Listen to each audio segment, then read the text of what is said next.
Voulez-vous continuer avec cette société, dont les riches s'enrichissent toujours plus, et que les autres s'appauvrissent de plus en plus, et que notre démocratie soit mise à mal, par cet argent qui prend tous les pouvoirs en corrompant les élus, et que toutes les richesses du pays soient au profit des riches actionnaires des grandes multinationales?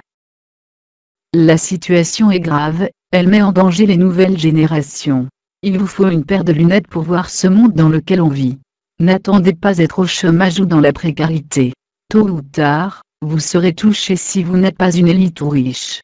La société aura besoin de moins en moins de travailleurs à cause de la robotisation, de moins en moins d'employés administratifs etc. Elle aura besoin de zombies pour faire un travail réduit à un minimum de connaissances, donc peu payé. Ce sera de l'esclavage de cette société, où une minorité sera les maîtres de votre vie.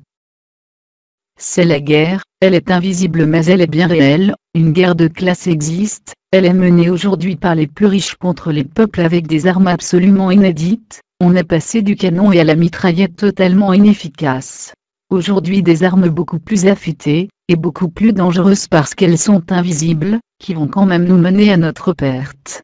C'est-à-dire économique, avec des armes financières, des armes racistes entre peuples avec le coût du travail, le chantage au chômage pour préserver l'emploi en supprimant des acquis sociaux, comme le droit à polluer, car on peut acheter des droits à polluer, qui permettent à des entreprises d'évacuer des gaz, des matériaux divers dans l'atmosphère. Il n'y a pas d'interdiction, il n'y a pas d'arrêt, il y a simplement des changements selon les intérêts des uns et des autres. Il y a aussi une arme appelée la peur.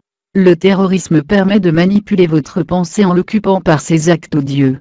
Est-ce qu'il est normal que 6 mois après les attentats du Bataclan, François Hollande remet la Légion d'honneur au ministre de l'Intérieur d'Arabie Saoudite, et des personnalités du Qatar, dont on profite du pétrole à qui on vend des armes, qui ensuite partent au profit des terroristes de Daesh? Vous trouvez cela normal que les médias en parlent très peu? Ils ne sont pas libres, ils appartiennent à des riches. Pensez-vous pas que le contre-pouvoir de la presse est bidon?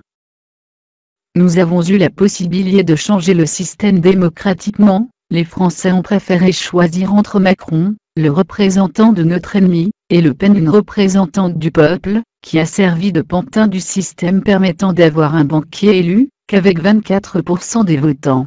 La guerre des classes est déclarée, elle sera rude, elle devra passer par un nouveau mai 1968 pour changer. Macron ne finira pas son quinquennat parce que le peuple se révoltera enfin, malgré une diminution de chômage grâce à ses amis investisseurs. Nous sommes le pays vitrine de l'ordre mondial pour piéger d'autres pays, afin d'avoir une Europe soumise. Cette société a entraîné l'homme vers la recherche du bien matériel, les privilèges, le mensonge, l'intérêt personnel alors qu'elle aurait dû tourner l'homme vers la conscience, vers le beau, le juste, le vrai et l'intérêt de l'humanité. C'est là seulement que l'homme obtiendra la paix avec lui-même, et par conséquent avec la société.